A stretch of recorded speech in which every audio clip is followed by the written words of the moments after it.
BDA ಮನೆಗಳು ವಿಶ್ವಾಸದ ನೆಲೆ, ಕೈಗೆಟುಕುವ ಬೆಲೆ. ಬಿಡಿಎ ಫ್ಲಾಟ್ ಮೇಳ, ವಿಲ್ಲಾಗಳು ಮತ್ತು ಫ್ಲಾಟ್ಗಳಿಗೆ ಸ್ಥಳದಲ್ಲೇ ಬುಕಿಂಗ್. ಡಿಸೆಂಬರ್ 6 ಮತ್ತು 7ರಂದು ಕಣಿಮಿಣಿಕೆ, ಹುಣ್ಣಿಗೆರೆ. ಗ್ರಾಹಕರು ಎಲ್ಲಾ ಬಿಡಿಎ ಯೋಜನೆಗಳಲ್ಲಿ ಲಭ್ಯವಿರುವ ಫ್ಲಾಟ್ಗಳನ್ನು ಖರೀದಿಸಬಹುದು. ಸಹಾಯವಾಣಿ ಸಂಖ್ಯೆ 9483166622.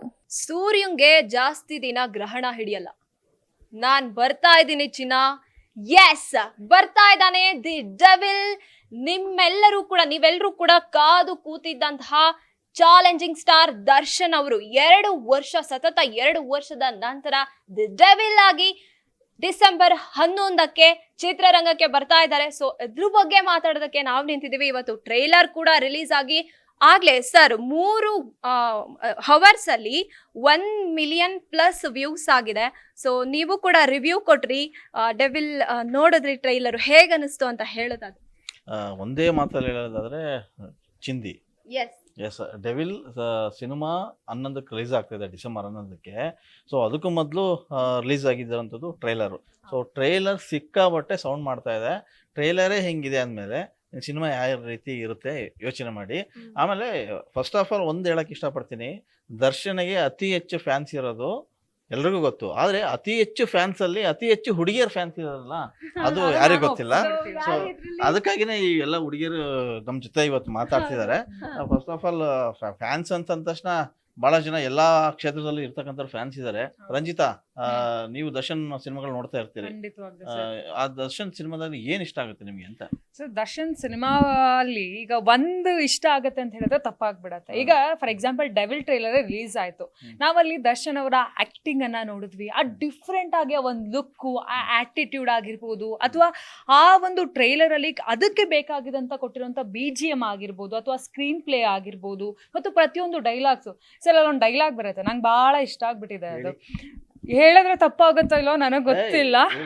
Brother from another mother but not the same father ಅಂತ. ಅಂದ್ರೆ ಈಗ ಹಿಂದೆ ರಾಬರ್ಟ್ ಫಿಲಮ್ ಅಲ್ಲೂ ಕೂಡ ಅದೊಂದು ಸಾಂಗೇ ಮಾಡ್ಬಿಟ್ಟಿದ್ರು, ಬ್ರದರ್ ಫ್ರಮ್ ಅನದರ್ ಮದರ್ ಅಂತ. ಅದನ್ನ ಇಟ್ಕೊಂಡು ಅದಕ್ಕೆ ಏನೋ ಡಿಫ್ರೆಂಟ್ ಆಗಿ ಕೊಟ್ಟು ಅದೊಂದು ಕಾಮಿಡಿಯಾಗಿ ತೋರಿಸಿರುವಂತದ್ದು, ಅದು ದರ್ಶನ್ ಅವ್ರ ಬಾಯಲ್ಲಿ ಕೇಳುವಂತದ್ದು. ಮತ್ತು ಗಾಯತ್ರಿ, ನೀವು ಹೇಳ್ತಾ ಇದ್ರಿ ಅವಲಕ್ಕಿ ಪವಲಕ್ಕಿ ಕಾಂಚನ ಮಿನಮಿನ, ನಾವು ಚಿಕ್ಕ ವಯಸ್ಸಲ್ಲಿ ಆಟ ಆಡ್ತಾ ಇದ್ದಂತ ಈ ಒಂದು ಡೈಲಾಗ್ಸ್ ನ ನಮ್ಮ ಫೇವ್ರೆಟ್ ಸ್ಟಾರ್ಸ್ ಹೇಳಿದ್ರೆ ಹೆಂಗಿರುತ್ತೆ, ಅದು ಡಿ ಬಾಸ್ ಅವ್ರ ಸ್ಟೈಲ್ ಅಲ್ಲಿ ಅದು ತುಂಬಾ ವಿಲನಿಶ್ ಆಗಿ ಹೇಳೋದಿದೆಯಲ್ಲ, ಅದು ತುಂಬಾ ಆಪ್ಟ್ ಅನ್ಸುತ್ತೆ. ಆಮೇಲೆ ಇನ್ನೊಂದು ಇಲ್ಲಿ ಮುಖ್ಯವಾಗಿ ಈ ಟ್ರೈಲರ್ ಅಲ್ಲಿ ಗಮನಿಸಬೇಕಾಗಿದ್ದು ಅಂತಂದ್ರೆ ಆ ಡೈಲಾಗ್ಗಳು, ಪ್ರತಿಯೊಂದು ಡೈಲಾಗ್ ಆಗಿದೆ. ಆಮೇಲೆ ನೀವು ಸೂಕ್ಷ್ಮವಾಗಿ ಗಮನಿಸಿದ್ರೆ ಆ ಟ್ರೈಲರ್ ನಲ್ಲಿ ಎಲ್ಲೂ ಕೂಡ ನಿಮಗೆ ಹೀರೋಯಿಸಮ್ ಅಂತ ಕಾಣಿಸಲ್ಲ, ನೋಡಿದ್ರೆ ನೆಗೆಟಿವ್ ಶೇಡ್ ಅಂತ. ಡೆವಿಲ್ ಅಂದ್ರೆ ಅದಲ್ವಾ, ಹೀರೋನ ವಿಲ್ಲನ್ನ, ಅದು ನೀವು ಸಿನಿಮಾದಲ್ಲಿ ನೋಡ್ಬೇಕು. ಹಂಗೆ ಹೇಳೋದಾದ್ರೆ ಹೇಳ್ಬಿಡ್ಬೋದು, ಯಾಕಂದ್ರೆ ಡೆವಿಲ್ ಅಂತಂತಂದ್ರೆ ಅದು ವಿಲನ್ ರೋಲೇನೆ. ಸೊ ಇಲ್ಲಿ ಇದುವರೆಗೂ ನಡೆಸ್ತಾ ಇರೋಂಥ ಪಾತ್ರದಲ್ಲಿ ದರ್ಶನ್ ನಡೆಸಿದ್ದಾರೆ. ಸೊ ನೀವು ಹಿಂದೆ ನವಗ್ರಹ ಅಂತ ಒಂದು ಸಿನಿಮಾ ಬಂದಿತ್ತು, ನವಗ್ರಹ ಅನ್ನೋ ಒಂದು ಸಿನಿಮಾದಲ್ಲಿ ಎಂಟೈರ್ ಸಿನಿಮಾದಲ್ಲಿ ಅವ್ರು ನೆಗೆಟಿವ್ ಪಾತ್ರ ಮಾಡಿದ್ರು, ಅಲ್ಲಿ ಕದಿಯೋ ಪಾತ್ರ ಮಾಡಿದ್ರು. ಆದ್ರೆ ಇಲ್ಲಿ ಫ್ಯಾನ್ಸ್ ಅನ್ನ ಮನಸ್ಸನ್ನ ಕದಿಯೋ ಪಾತ್ರನ ಅವ್ರು ಮಾಡಿದ್ದಾರೆ. ಬಹುಶಃ ಡೆವಿಲ್ ಸಿನಿಮಾ ಯಾಕೆ ಇಷ್ಟೊಂದು ಕ್ರೇಜ್ ಹುಟ್ಟಿಸಿದೆ ಅಂತಂದ್ರೆ ನಿಮ್ಗೆಲ್ಲ ಗೊತ್ತಿರ್ಬೋದು.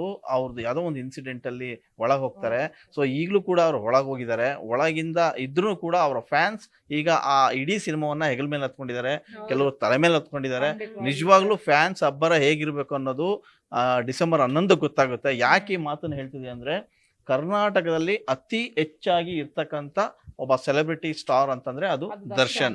ದರ್ಶನ್ಗೆ ಇರುವಂತ ಫ್ಯಾನ್ ಬೇಸ್ ಕನ್ನಡದಲ್ಲಿ ಸದ್ಯಕ್ಕೆ ಯಾರಿಗೂ ಇಲ್ಲ. ಅವರು ವೇದಿಕೆಯಲ್ಲಿ ಒಂದು ಮಾತನ್ನ ಕೂಡ ಈ ಹಿಂದೆ ಯಾವ್ದೋ ಒಂದು ಟ್ರೈಲರ್ ಲಾಂಚ್ ಅಥವಾ ಯಾವ್ದೋ ಒಂದು ಕಾರ್ಯಕ್ರಮದಲ್ಲಿ ಹೇಳಿರ್ತಾರೆ, ಅಲ್ಲ ಕಣ್ರೋ, ನಾನು ಇದ್ದಾಗ ನನ್ನನ್ನ ಮೆರ್ಸೋದು, ನನ್ನ ಸಿನಿಮಾವನ್ನ ಗೆಲ್ಸೋದು ಬೇರೆ, ನಾನು ಇಲ್ಲ ಅಂತ ಹೇಳಿದ್ರು ನನ್ನ ಸಿನಿಮಾವನ್ನ ಗೆಲ್ಲಿಸ್ತೀರಾ ಅಂತ ಹೇಳಿದ್ರೆ, ಆ ಒಂದು ಆಡಿದಂತ ಅವತ್ತು ಮಾತು ಇವತ್ತು ಸತ್ಯ ಆಗ್ತಾ ಇದೆ ಅಂತ ಅನ್ಸುತ್ತೆ ಸರ್. ಪ್ರತಿಯೊಂದು ಫ್ಯಾನ್ ಪೇಜ್ ಅಲ್ಲೂ ಒಂದೇ ಮಾತು ಬರ್ತಿರೋದು, ನಮ್ ದರ್ಶನ್ ಸರ್ ಒಳಗಡೆ ಇರ್ತಾರೋ ಇಲ್ಲೋ ಅದು ನಮ್ಗೆ ಗೊತ್ತಿಲ್ಲ, ಬಟ್ ಆದ್ರೆ ಡೆವಿಲ್ ಸಿನಿಮಾವನ್ನ ಗೆಲ್ಸಿ ನಾವು ಅದನ್ನ ಬೇರೆ ಮಟ್ಟಕ್ಕೆ ತಗೊಂಡು ಹೋಗ್ತೀವಿ ಅಂತ ಪ್ರತಿಯೊಂದು ಫ್ಯಾನ್ಸ್ ಕೂಡ ಹೇಳ್ತಾ ಇದ್ದಾರೆ. ಅಂಡ್ ಇವಾಗ ಈ ಟ್ರೈಲರಿಗೆ ಬಂದಿರುವಂತ ರೆಸ್ಪಾನ್ಸ್ ನ ನೋಡಿದ್ರೆ ನಿಜಕ್ಕೂ ಕೂಡ ಆ ಫ್ಯಾನ್ಸ್ ಏನ್ ಮಾತಾಡಿದ್ರು ಅದು ಸತ್ಯ ಅಂತ ಅನಿಸ್ತಾ ಇದೆ.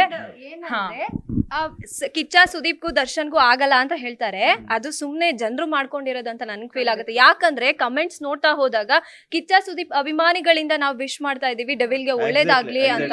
ಆಮೇಲೆ ಇತ್ತೀಚೆಗೆ ಸುದೀಪ್ ಅವ್ರಿಗೆ ಒಂದು ಮೀಡಿಯಾದಲ್ಲಿ ಒಂದು ಕ್ವಶನ್ ಕೂಡ ಕೂಡ ಬರುತ್ತೆ. ನೀವು ಡೆವಿಲ್ ಸಿನಿಮಾಗೆ ವಿಶ್ ಕೂಡ ಮಾಡ್ತೀರಂತೆ, ಯಾಕೆ ಅದು ಕನ್ನಡ ಸಿನಿಮಾ ಯಾಕೆ ಮಾಡಬಾರ್ದು ಅಂತೇಳಿ ಎಲ್ಲಾ ಸಿನಿಮಾಗಳಿಗೂ ನಾನು ವಿಶ್ ಮಾಡ್ತೀನಿ. ನಾನು ಕೂಡ ಆ ಡೆವಿಲ್ ಸಿನಿಮಾಗೆ ಒಳ್ಳೇದಾಗ್ಲಿ ಅಂತ ಹೇಳಿ ಕೂಡ ವಿಶ್ ಮಾಡ್ತಾರೆ. ಆಮೇಲೆ ನಮ್ಮ ಬೆಳಗಾವಿ ಹುಡುಗಿನ ಮಾತಾಡ್ಸೋಣ, ಯಾಕಂದ್ರೆ ನಿಮ್ಮ ಬೆಳಗಾವಿ ಭಾಷೆಯಲ್ಲಿ ಒಂದು ಸಿನಿಮಾ ಬಂದಿತ್ತು, ಏನ್ ಗೊತ್ತಾ ಸರ್, ಕೇಲ್ ಕತಮ್ ನಾಟಕ್ ಬಂತು ಡೈಲಾಗ್ ಇದೆ, ಅದೆಷ್ಟು ಚೆನ್ನಾಗಿ ಡೆಲಿವರಿ ಮಾಡಿದ್ದಾರೆ ಅಂದ್ರೆ ಸಿನಿಮಾದಲ್ಲಿ ಡೈಲಾಗ್ ಗಳದ್ದೇ ಹವಾ ಅಂತ ನಾನು ಹೇಳಕ್ ಇಷ್ಟಪಡ್ತೀನಿ.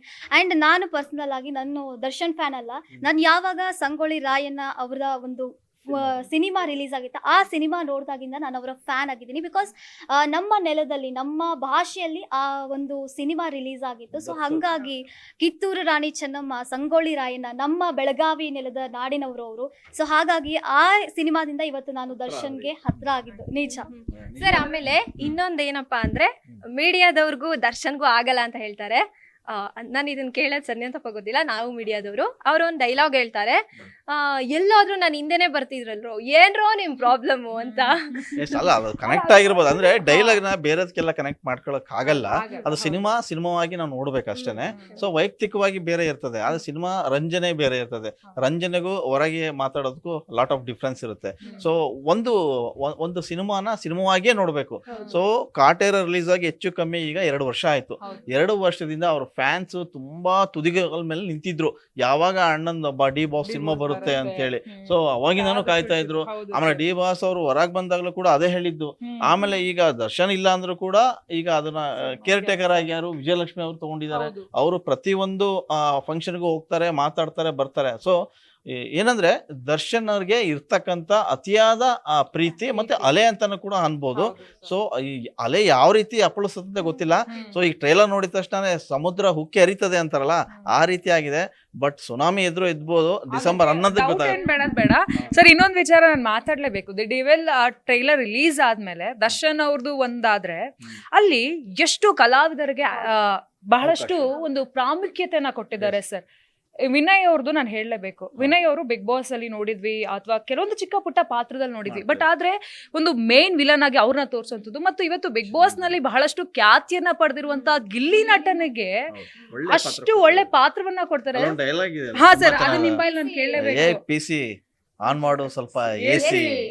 ಅಂದ್ರೆ ಪ್ರತಿಯೊಂದು ಕಲಾವಿದನು ದರ್ಶನ್ ಸರ್ ಗುರುತಿಸಿ ಅವ್ರನ್ನ ಸಪೋರ್ಟ್ ಮಾಡ್ಕೊಂಡು ಆ ಅಂತ ದೊಡ್ಡ ಫಿಲಮ್ ಅಲ್ಲೂ ಕೂಡ ಅವಕಾಶವನ್ನ ಕೊಡ್ತಾರೆ. ಅಥವಾ ಆ ಒಂದು ಇದ್ರಲ್ಲಿ ಆ ಎಲ್ಲ ಒಂದು ಕಾಂಬಿನೇಷನ್ ಸೇರಿ ನೀವ್ ಹೇಳ್ದಂಗೆ ಸರ್, ಸುನಾಮಿ ಎದ್ರು ನಾವೇನ್ ಆಶ್ಚರ್ಯ ಪಡೋ ಬೇಕಾಗಿಲ್ಲ. ಡಿಸೆಂಬರ್ 11 ಅದೇ ಸಿನಿಮಾ ಸುನಾಮಿ ಎದ್ರು ಆಶ್ಚರ್ಯ ಪಡೋ ಹಾಗಿಲ್ಲ. ಏನು ಗಾಯತ್ರಿ ಅವ್ರು ಯಾವಾಗ್ಲೂ ಗಿಲ್ಲಿ ನಟನ್ ಬಗ್ಗೆ ಹೇಳ್ತಿರ್ತಾರೆ. ಇವಾಗ್ಲೂ ಅಷ್ಟೇನೆ. ಅಂದ್ರೆ ಮೊನ್ನೆ ಹುಲಿ ಕಾರ್ತಿಕ್ ಅವರು ಕೂಡ ಅದ್ರಲ್ಲಿ ನಟನೆಯನ್ನ ಮಾಡಿದ್ದಾರೆ. ಅವರು ಕೂಡ ಹೇಳ್ತಾ ಇದ್ರು, ಅಂದ್ರೆ ಸೆಟ್ ಅಲ್ಲಿ ಯಾವ ರೀತಿಯಾಗಿ ದರ್ಶನ್ ಸರ್ ಇರ್ತಾ ಇದ್ರು ಅನ್ನೋ ಒಂದು ಮಾತನ್ನ ಕೂಡ ಹೇಳ್ತಾ ಇದ್ರು. ಸೊ ಒಟ್ಟಾರೆಯಾಗಿ ಈ ಒಂದು ಟ್ರೈಲರ್ ಏನಿದೆ ಅದು ಒಂದು ಮಾತಲ್ಲಿ ಹೇಳೋದಾದ್ರೆ ನಿಮ್ಗಳ ಬಾಯಲ್ಲಿ ಇನ್ನೊಂದೊಂದು ಮಾತನ್ನ ಕೇಳ್ಬಿಡೋಣ. ಅಂದ್ರೆ ಈಗ ಟ್ರೈಲರ್ ನೋಡಿದ್ವಿ, ಎಲ್ಲರೂ ನೋಡಿದಾರೆ ಟ್ರೈಲರ್, ಸಾಕಷ್ಟು ಜನ. ಏನಂದ್ರೆ ಇಡೀ ಆ ಟ್ರೈಲರ್ ನೋಡಿದಾಗ ಅನ್ಸೋದು ಇಡೀ ಸಿನಿಮಾ ಡೆವಿಲ್ ಯಾರು ಅನ್ನೋದು ಒಂದು ಕ್ವಶನ್. ಸೊ ನೀವು ನವಗ್ರಹ ನೋಡಿದ್ರೆ ಈ ಸಿನಿಮಾದ ಕ್ಯಾರೆಕ್ಟರ್ ಬಗ್ಗೆ ಮಾತಾಡೋದೇ ಬೇಡ. ಟೋಟಲ್ ಡೆವಿಲ್ 11ಕ್ಕೆ ರಿಲೀಸ್ ಆದ್ಮೇಲೆ ಏನು ಎಂತ ಅಂತ ಅಲ್ಲಿ ಗೊತ್ತಾಗತ್ತೆ. ನೀವು ಹೇಳ್ದಂಗೆ ದರ್ಶನ್ ಅವರು ತುಂಬಾ ಆತ್ಮೀಯರು, ಇಷ್ಟ ಆಗ್ಬಿಟ್ರೆ ಸಾಕು ಆ ಕ್ಯಾರೆಕ್ಟರ್ನ ಹೇಳಿ ಹಾಕ್ಸ್ಕೊಳ್ತಾರೆ. ಸೊ ಇಲ್ಲಿ ಕೂಡ ಅಷ್ಟೇ, ಮಿಲನ ಪ್ರಕಾಶ್ ಅವರು ತುಂಬಾ ಅದ್ಭುತವಾಗಿ ಆ ಪಾತ್ರಗಳನ್ನ ಕಟ್ಕೊಟ್ಟಿದ್ದಾರೆ. ಆ ಟ್ರೈಲರ್ ನೋಡಿದ ತಕ್ಷಣ ಎಲ್ರಿಗೂ ಗೊತ್ತಾಗತ್ತೆ. ನೀವ್ ಹೇಳ್ದಂಗೆ BGM ಇಲ್ಲಿ ಸೌಂಡ್ ಮಾಡ್ತಾ ಇದೆ. ಸುಧಾಕರ್ ರಾಜ್ ಅವರ ಕ್ಯಾಮ್ರಾ ವರ್ಕ್ ಐತಲ್ಲ, ಅದು ಅಲ್ಟಿಮೇಟ್ ಅನ್ಬೋದು. ಇನ್ನು ಫೈಟ್ ವಿಚಾರಕ್ಕೆ ಬಂತಂದ್ರೆ ಅಲ್ಲಿ ದೊಡ್ಡ ಹಬ್ಬನೇ ನಡೀತದೆ. ಈಗ ಆಲ್ರೆಡಿ ರಾಜ್ಯಾದ್ಯಂತ ಎಲ್ಲಾ ಫ್ಯಾನ್ಸ್ಗಳು ರೆಡಿ ಆಗಿದ್ದಾರೆ, ಅಂದ್ರೆ ರೆಡಿ ಟು ಗೋ ಅನ್ನೋ ತರ. ಆಮೇಲೆ ಎಲ್ಲ ಅವ್ರವರೇ ಕಟ್ಔಟ್ಗಳು ರೆಡಿ ಮಾಡ್ಕೊಳ್ತಾರೆ. ನಿಮ್ ಬೆಳಗಾವಿನೆಲ್ಲ ದೊಡ್ಡ ಹಬ್ಬ ನಡೀತಾ ಇರ್ಬೇಕು ಈಗೆಲ್ಲ. ಯಾವ ರೀತಿ ಸಾಕಷ್ಟು ಅಂದ್ರೆ ಫ್ಯಾನ್ ಬೇಸ್ ತುಂಬಾ ಇದೆ ಬೆಳಗಾವಿಯಲ್ಲಿ. ಯಾಕಂತಂದ್ರೆ ಆ ಒಂದು ನಾಡಿನಲ್ಲಿ, ಯಾಕಂದ್ರೆ ಈಗ ಸಂಗೊಳ್ಳಿ ರಾಯಣ್ಣ ಫಿಲಂ ಬಂದಾಗಿಂದ ಸಾಕಷ್ಟು ಹುಚ್ಚದ್ದು ಅಭಿಮಾನಿಗಳಾಗ್ಬಿಟ್ಟಿದ್ದಾರೆ. ಸಂಘಗಳು ಕಟ್ಕೊಂಡಿದ್ದಾರೆ.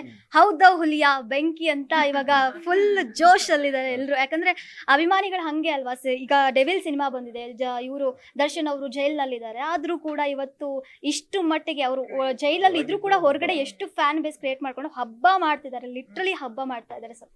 ಎಸ್, ಅದೇನೇ ಇರಲಿ, ರಾಜಕಾರಣಿಗಳು ಜೈಲಲ್ಲಿ ಇದ್ರು ಕೂಡ ಎಲೆಕ್ಷನ್ ಅಲ್ಲಿ ನಿಂತು ಗೆದ್ದಿರೋ ಉದಾಹರಣೆಗಳು ನಮ್ಮ ಕಣ್ಮುಂದೆನೇ ಇದೆ. ಅಷ್ಟೇ ಯಾಕೆ ಮೊನ್ನೆ ಬಿಹಾರ ಚುನಾವಣೆಯಲ್ಲೂ ಕೂಡ ಒಬ್ಬ MLA ಎಲೆಕ್ಷನ್ ನಿಂತವರು ಕೂಡ ಜೈಲಲ್ಲಿ ಇದ್ರು, ಆದ್ರೂ ಅವರು ವಿನ್ ಆದ್ರು. ಸೊ ಇದ್ಯಾಕೆ ಸಾಧ್ಯ ಆಗಲ್ಲ? ದರ್ಶನ್ ಅವರ ಯಾವುದೇ ಸಿನಿಮಾ ಬಂದರೂ ಕೂಡ ಅದನ್ನ ಎತ್ತಿ ಮೆರೆಸುವಂತ ಶಕ್ತಿ ನಮ್ಮ ಕನ್ನಡದ ಜನರಿಗಿದೆ ಮತ್ತೆ ದರ್ಶನ್ ಅವರ ಅಭಿಮಾನಿಗಳಿಗಿದೆ. ಸೊ ಅದೇನಿರ್ಲಿ ಡಿಸೆಂಬರ್ 11ಕ್ಕೆ ಇದೆ ಸರ್, ನಾನು ಹೇಳಲೇಬೇಕು, ಯಾಕೋ ನನ್ಗೆ the devil cinema PAN India level ಅಲ್ಲಿ ವರ್ಕೌಟ್ ಆಗುತ್ತೆ ಅಂತ ಅನ್ಸ್ತಾ ಇದೆ.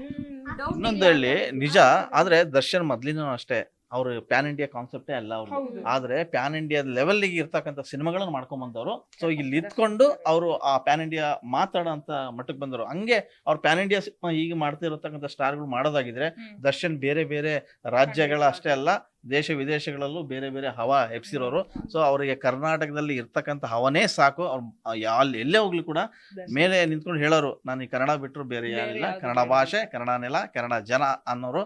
ಸೊ ಅದಕ್ಕೆ ಬದ್ಧವಾಗಿ ಅವ್ರು ಸಿನಿಮಾ ಮಾಡ್ತಾ ಇದ್ರು. ಸೊ ಅವರು ಬಹುಶಃ ಅವರು ಹೊರಗಡೆ ಇದ್ದಿದ್ರು ಕೂಡ ಏನ್ ಡೆವಿಲ್ ಮಾಡಿದ್ರು, ಡೆವಿಲ್ ಜೊತೆಗೆ ಇನ್ನೊಂದು ಸಿನಿಮಾ ಕೂಡ ರೆಡಿ ಆಗ್ತಾ ಇತ್ತು. ವರ್ಷಕ್ಕೆ 2 ಸಿನಿಮಾ ಮಾಡ್ಬೇಕಂತ ಅವ್ರ ಪ್ಲಾನ್ ಅಲ್ಲಿ ಇತ್ತು. ಈಗ 2 ವರ್ಷ ಆದ್ರೂ ಒಂದು ಸಿನಿಮಾ ಆಗಿದೆ. ಆದಷ್ಟು ಬೇಗ ಅವರು ಹೊರಗೆ ಬಂದು ಸಿನಿಮಾ ಮೂಲಕ ಮತ್ತೊಂದಿಷ್ಟು ಸಿನಿಮಾ ಮಾಡ್ಲಿ ಅನ್ನೋದು ಅವರ ಫ್ಯಾನ್ಸ್ನ ಆಶಯ. ಕೊನೆಯದಾಗಿ ಏನ್ ಹೇಳ್ತೀರಿ ಸರ್?